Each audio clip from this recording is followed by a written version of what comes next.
অসীমবাবু দরজাটা খুলেই দেখলেন সামনে প্রত্যক্ষভাবে দণ্ডায়মান রয়েছেন ডাক্তারবাবু। ডাক্তারবাবু দেখেই অসীমবাবুকে বললেন, হুঁ হুঁ, একদম ভয় পাবেন না। আমি আপনার শরীর ঠিকঠাক আছে কি নাই জানবার জন্য এসেছি। আপনি দৌড়ে পালিয়ে চলে এলেন, আপনার আসাটা উচিত ছিল না। আপনি যখন আমাকে দেখাতেই গিয়েছিলেন বা আপনার শারীরিক অবস্থা কেমন আছে জানাতে গিয়েছিলেন, তখন জানিয়ে আসাটাই তো ভালো ছিল। আমি তাহলে বুঝতে পারতাম আপনার শারীরিক কোনো প্রবলেম আছে কি নেই। আমি সেই জন্যেই একটু চিন্তিত ছিলাম বলেই আপনাকে অনুসরণ করে আপনার পেছন পেছন আপনার বাড়িতে এসেছি।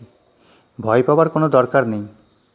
আমার এই অবস্থার কারণটা কি আপনি জানলে আপনি নিজেও মনে ভাববেন যে ডাক্তারবাবু কারুর ক্ষতি করতে পারে না বা ক্ষতিকারক লোক নয়।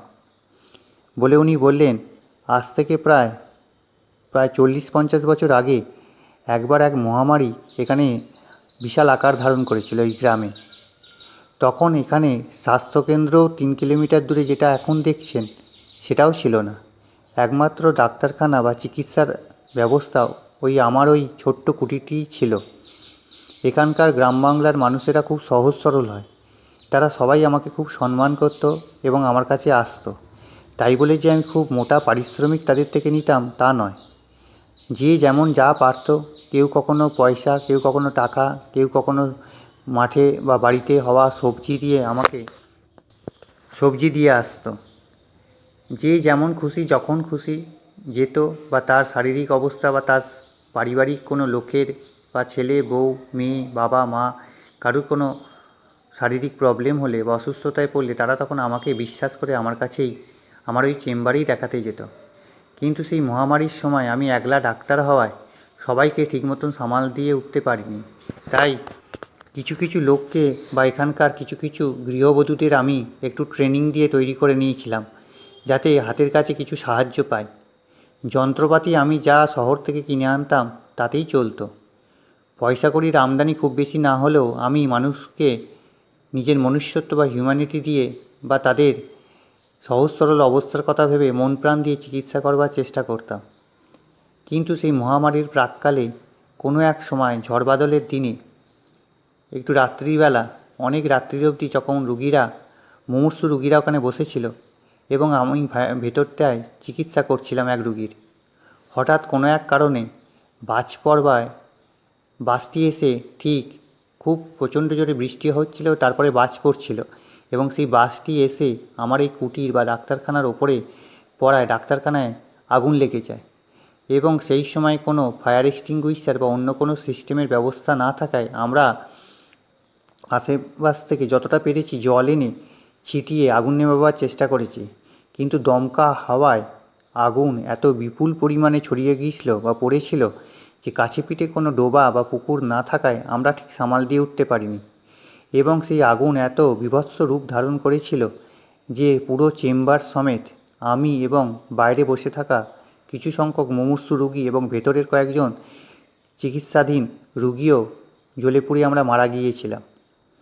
এবং সেই ঘটনার পর থেকে আর এই তল্লাটে বা এই গ্রামে কোনো ডাক্তারখানা বা চিকিৎসা কেন্দ্র গড়ে ওঠেনি। কিন্তু আজও আমি সেই রাত্রের কথা কখনো ভুলতে পারি না, বা আমার সেই মুক্তি এখনো হয়নি। কারণ এই সমস্ত সহজ সরল মানুষদের চিকিৎসা করবার জন্যে এখানে তো না কেউ কোনো ডাক্তার এসেছে, না কাউকে সরকারের তরফ থেকে পাঠানো হয়েছে। শুধু আমরা চিকিৎসা করবার জন্যে এখানে আপ্রাণ চেষ্টা করতাম। তাই সেই মনের চিন্তাধারাকে নিয়ে আজও যদি কিছু মানুষের উপকার হয় এই ভেবে প্রতি রাত্রে আমার ওই চেম্বার বা ডাক্তারখানাটি আমি খুলি। কিন্তু বিশ্বাস রাখুন অসীমবাবু, আমি কিন্তু আপনার কোনো ক্ষতি করতে চাইনি। আমি চেয়েছিলাম সবার ভালো করতে এবং সবার যাতে ভালোভাবে বাঁচতে পারে। কারণ গ্রাম বাংলার লোকেরা সাধারণত খুব সহজ সরল হওয়ায় ওদের কেউ তেমন মূল্য দেয় না বা মূল্যবোধ ওদের তেমন নির্ধারণ করা যায় না অন্য লোকের কাছে। সেই জন্যে আমি আপনার কাছে এই ঘটনাটি জানাবার জন্যে এবং আপনার শারীরিক অবস্থার উন্নতি হয়েছে কিনা জানবার জন্যই আপনার পিছু পিছু এসেছি বা আপনাকে অনুসরণ করে এসেছি। এতে যদি আমার কোনো ভুল হয়ে থাকে আমাকে মার্জনা করবেন। অসীমবাবু কথাগুলো শুনে অনেকটা বিহ্বল হয়ে পড়লেন এবং তার দু চোখে যেন জলের ধারা বা অশ্রুধারা বয়ে গেল। তিনি বললেন, না না ডাক্তারবাবু, আমারই ভুল হয়েছে। আমি বুঝে উঠতে পারিনি। আসলে আমরা সাধারণ মানুষ, বাইরে থেকে দেখেই অনেক কিছু বিচার করে নিই তো। আমায় আপনিও মার্জনা করবেন। তা যাই হোক, সে রাত্রের মতন অসীমবাবুর কাছ থেকে ডাক্তারবাবু বিদায় নিয়ে চলে গেলেন এবং অসীমবাবু ডাক্তারবাবুকে বিদায় জানিয়ে ঘরে এসে আবার নিজের বিছানায় শুয়ে পড়লেন। ঘড়িতে তখন 4:17 বাজে। ভোর হতে একটু বাকি। অসীমবাবু দু চোখের পাতা লেগে গিয়েছিল। হঠাৎ দরজায় ঠকঠক বা কড়া নাড়ার শব্দ পেয়ে উনি চোখের পাতা দুটি খুললেন। হাতঘড়িটা পাশের টেবিলে রাখা ছিল। উনি হাতঘড়িটা নিয়ে দেখতে পেলেন ঘড়িতে তখন 8:30 বাজে।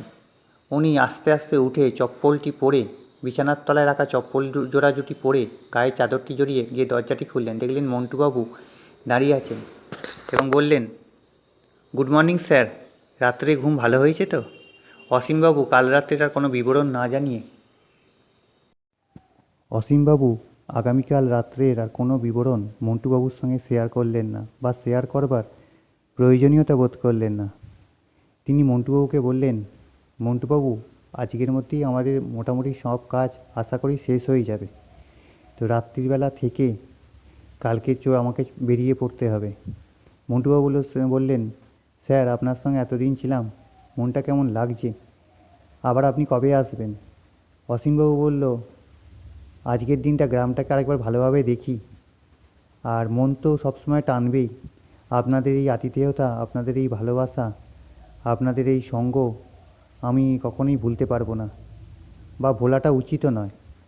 আর তবে অসীমবাবুর কাছে ডাক্তারখানার দিকে এগিয়ে গিয়ে বেঞ্চিতে বসবার সময় দেখলেন লোকেদের সঙ্গে জানাশোনা পাশের রোগীগুলোকে রিকোয়েস্ট করে দেখবো যদি এই গ্রামে কখনো কেউ কাঁপছে, কেউ বা হাত পা নিজের মুলছে, কেউ বা হয়তো একটু কোঁকাচ্ছে যন্ত্রণাতে, তাহলে ভেতর থেকে মনে হলো পর্দার আড়াল থেকে কিছুটা রেহাই পায়।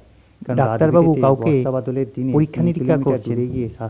কিছু শব্দ ভেতর থেকে ভেসে আসছিল।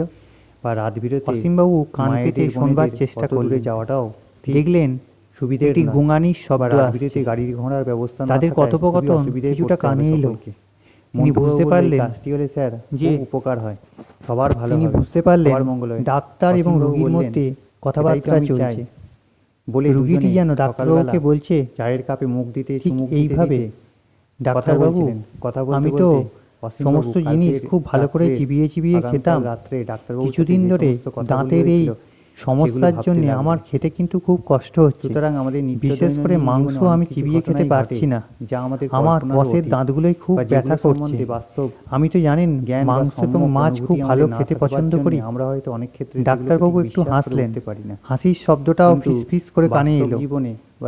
উনি বললেন, তোমাকে বলেছি না এই ওষুধগুলো নিয়মিত তুমি খাও বা ব্যবহার করো, এবং রাত্রির দিকে শোবার আগে একটু গরম উষ্ণ জলে সেগুলো গার্গেল করবে, এবং পারলে দাঁতগুলোর একটু যত্ন নাও। শুধু খেলেই হবে? দাঁতের এবং শরীরের যত্ন না দিলে শরীর বা দাঁত কোনো কিছুই তোমাকে সহায় হবে না, বা তোমাকে